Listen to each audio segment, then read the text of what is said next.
बड़ी बैठक हुई है, बड़ा शोर, बड़ा हम सुन रहे हैं एक वाला ये एक तो इस शोर में से क्या निकलना है?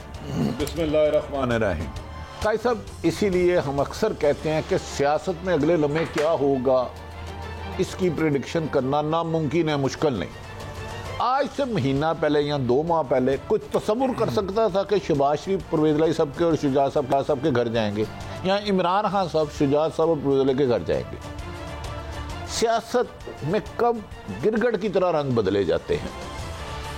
मेरे ख्याल में आप वज़ीर आज़म ने कल जो कीमतों में कमी की, बहुत अच्छा इकदाम किया। मैं शाहिद हकान अब्बासी को बोल रहा था वो कीमतें कम की, इस पर भी तनकीद कर रहे थे, ये क्या कर दिया, कल को 20 रुपए बढ़ाने पड़ेंगे। ओ भाई, कीमत बढ़ाओ, आप तब तनकीद करते हो, कम खुदा का वास्ता है। कहता आटा गुंदी हिलनी क्यों है, तो खुदा का खौफ करो। अब मेरा ख्याल है अगर इमरान खान ने सियासी मामला सियासी अंदाज में हल किए तो इनके लिए बेहतर होगा। अभी भी तमाम डैमेज ख़त्म नहीं हुआ है, कुछ डैमेज। मैं एक रिपोर्टर हूँ, मैं अपनी खबर पे कायम हूँ, लेकिन आज की मुलाकात अच्छी है। असल बैठ देखना ये है कि उस मुलाकात में मामला तय क्या पाए हैं। हमारी इतलात के मुताबिक जो मार्केट में खबरें गर्दिश कर रही हैं कि नून लीग और मौलाना फजलुर रहमान ऑफर कर चुके हैं वज़ीर आला पंजाब के लिए मोहतरम परवेज़ लाई साहब को। अब अगर इमरान खान साहब उनके घर गए हैं, जो 3.5 साल से मोहतरम शुजात साहब बीमार थे, इवन के पिछले दिनों उनकी हालत इससे बहुत ज़्यादा सीरियस हो गई थी, अल्लाह उनको मज़ीद ज़िंदगी सेहत तंदुरुस्ती दे, तो आज तीमारदारी के लिए नहीं गए थे। क्या असल जो इशू है, जो प्रॉब्लम है पंजाब, जिसमें सख्त मुश्किलात का शिकार है, जिसमें 3.5 सालों में PTI का वोट डैमेज हुआ और मजबूत किया गया नून लीग को, क्या उसका कोई हल निकला है? ये अब थोड़ी देर बाद हम अपने आप जैसे साहिब इल्म लोगों से रब्ता करके पूछेंगे कि मामलात में बात तय क्या हुई। मुलाकात एक अच्छा स्टेप है। सुबह तक चौधरी फवाद कह रहे थे मुलाकात नहीं होनी, और ये क्या लम्हा बलम्हा बदलती हुई सूरत हाल, जिस तरह क्रिकेट। कई साहब देखे, सियासत भी आज हो गई है समीउल्लाह कलीमुल्लाह, पीपल्स पार्टी, नून लीग काफ लीग MQ बाप PTI जमात इस्लामी मौलाना फजलुल इस्लाम। अब सियासत में ना, मैं कह रहा हूँ ना, कोई चीज़ मुमकिन नहीं। मुझे याद है कि मोहतरम नवाज शरीफ साहब से एक सवाल किया गया, तो उन्होंने कहा छोड़ो जी परवेज़ लाई का क्या नाम है, तो मोरस लाई को वज़ीर क्यों नहीं बनाया गया, उसकी वजूहात भी मुझे पता है। और अब अचानक इस तरह मुलाकातों के अंबार हो रहे हैं जैसे बिछड़े कोई 100 साल बाद मिले हों। तो इनके पीछे कोई ना कोई कहानी तो होगी। मेरे ख्याल में बेखुदी बेसबब नहीं गालिब, कुछ तो है जिसकी पर्दादारी है। हर मंजर का ना ये जो तस्वीर नज़र आ रही है, कादी साहब आप और मलक साहब, इस तस्वीर के पस मंजर भी एक मंजर है, वो देखें, फिर आपको इस मुलाकात की वजह समझ आ जाएगी। लेकिन एक पट्टी साहब मैं बात कहूँ, अगर आप इजाज़त दें, कुर्सी में बड़ा फ़र्क है। जिस कुर्सी पर आकर बैठे थे जनाब शहबाज शरीफ साहब, वो और ये कुर्सी खासी कुशादा और खुली है मेरे ख्याल ना। बंदा पूछे कुर्सी तो तुसी सोना, कुर्सी तो गापी लानी है। कुर्सियों पे हम नजर, हम तो बड़ा कहते हैं फलां ऐसे बिठाया, उसको उधर बिठाया, इसका ये मतलब निकलता है, कुर्सी का ये मतलब निकलता है, तस्वीर क्या बता रही है। ये एक ये मैं ये बात मानता हूँ आपकी। हाँ, उस वक्त भी कुछ लोगों ने कहा था, लेकिन कुर्सियां भी बोलती हैं। कभी कहते हैं तस्वीरें 500 वर्ड से ज्यादा बोल जाती हैं। मलिक साहब प्लीज आप बताएं। अच्छा मलिक साहब, ये तस्वीरें क्या बोल रही हैं? मुझे तो कुछ तस्वीरों में नज़र नहीं आ रहा, मुझे तो हर जगह एक सेनेटर कामल अली आगा साहब की आवाज़ सुनाई दे रही है तस्वीर के पीछे, कि हम तो रियासत के साथ हैं, जो रियासत फैसला करेगी हम वही करेंगे। तो मेरा ख्याल है इस मुल्क में सियासत की जरूरत है। एक मुहब्बे वतन इंसान को यही कहना चाहिए। वही मैं कह रहा हूँ, वो तो उससे तो मेरा ख्याल है कोई इतनी लंबी चौड़ी बहस की जरूरत नहीं। और मुझे एक बात बहुत अच्छी लगी है खान साहब की, कि उन्हें इंसानियत का ये जो पहलू है तीमारदारी का, चाहे 3.5 साल लगे हैं, तो मैं देख रहा हूँ इतनी ज़्यादा हमारे यहाँ पावर पॉलिटिक्स है कि कहीं कोई ह्यूमैनिटी पॉलिटिक्स अवाम तो मुझे कहीं नज़र नहीं आ रही। यही शुजात साहब थे बाकायदा, मैं समझती इससे ज़्यादा पहले, जिस तरह भट्टी साहब ने कहा कि ज़्यादा इससे बीमार थे। और मुझे अच्छी तरह याद है कि कम से कम 1000 से ज़्यादा बयान आता है परवेज़ लाई साहब की अपनी हुकूमत, जिसके वो इत्यादी हैं उसके खिलाफ कि जी महंगाई ज़्यादा होगी उसको कंट्रोल करें, बिजली महंगी होगी उसको कंट्रोल करें। इवन आज उनका बयान था कि आपने साफियों से ज़्यादती नहीं करनी, ये कवानीन प्रेस के ख़िलाफ़ नहीं है, मगर लगता है जहाँ पे ताकत आती है, इक़्तिदार आती है, हम सारे भाई भाई बन जाते हैं। नहीं, लेकिन अगर रियासत की और मियाँ शहबाज शरीफ साहब की मुस्बत मुलाकात हो जाती तो फिर सब ठीक था। नहीं, बुनियादी बात तो वही है जिस पे हम तीनों का, मेरे ख्याल है हम तीनों का पॉइंट ऑफ व्यू एक ही है कि वो ये है कि भट्टी साहब का वो जो पॉइंट में यहाँ पे यूँ कोई कि ताकत कहते हैं लड़ाई है, मेरे साथ क्यों नहीं है, बस ये लड़ाई है सर। अब जिसके साथ ताकत चली जाती है वो फ़ौरन गुड बॉय बन जाता है, बाकी सारे बैड बॉय बन जाते हैं।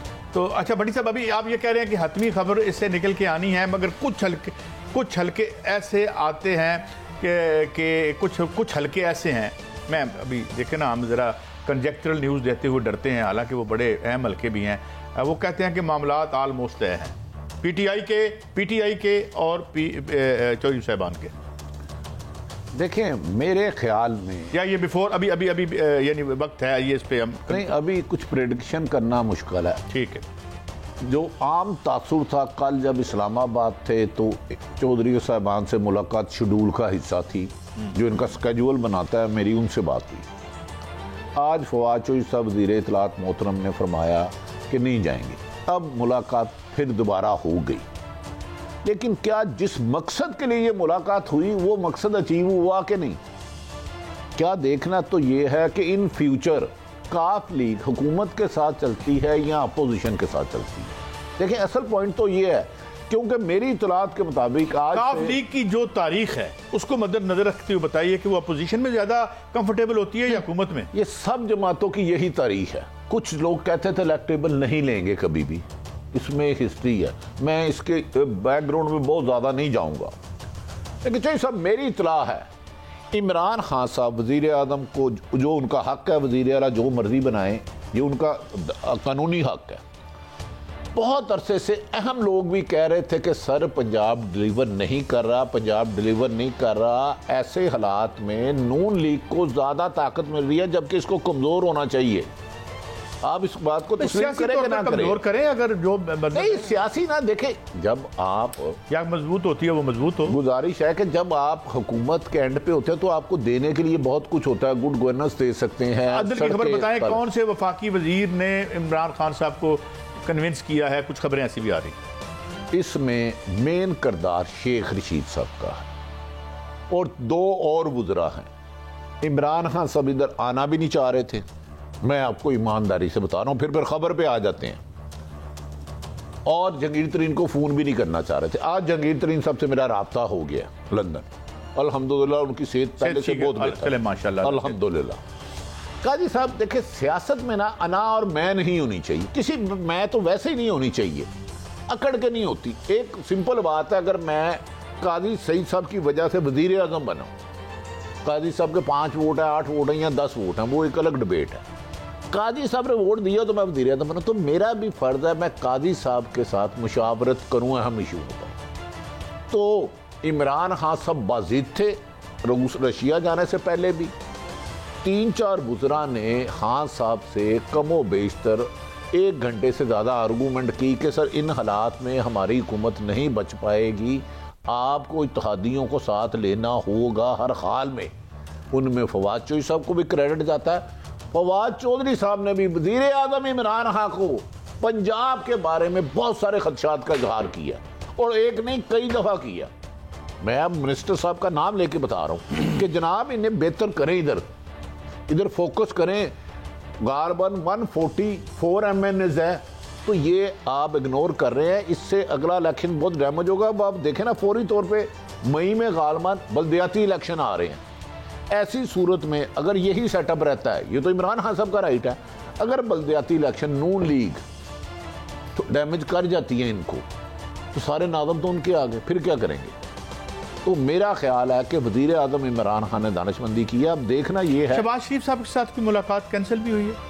शहबाज शरीफ साहब जब इमरान नवाज चौधरी बरादरान को मिलने आए थे तो इशाइया दिया था। इशाइये के बाद 3 रिमाइंडर दिए गए, अखियां उड़ीक दियां, दिल वाजा मारदा, आजा वे परदेसिया चौधरी तेनू वास्ते ही प्यार दा। तो चौधरी साहब अभी तक उनको डेट नहीं दी थी उन्होंने कि कब मैं आपके इशाइये पे आऊँगा। ये शहबाज साहब ने चौधरी शुजात साहब और परवेज़ लाई साहब को दावत दी थी कि आप मेरे दौलत कदा तशरीफ़ लाएँ। तो आज की मुलाकात के बाद देखना है कि वज़ीर आज़म की मुलाकात के बाद परवेज़ लाई साहब या शुजात साहब क्या शहबाज साहब के घर जाते हैं तो किस मकसद के लिए जाते हैं, लेकिन मेरा ख्याल है उसके लिए मौजूदा मुलाकात में क्या तय पाया है वो जानना ज़रूरी होगा। आप भी कोशिश कर रहे हैं, मैं भी कर रहा हूँ, मलक साहब तो वैसे शेरे बब्बर है।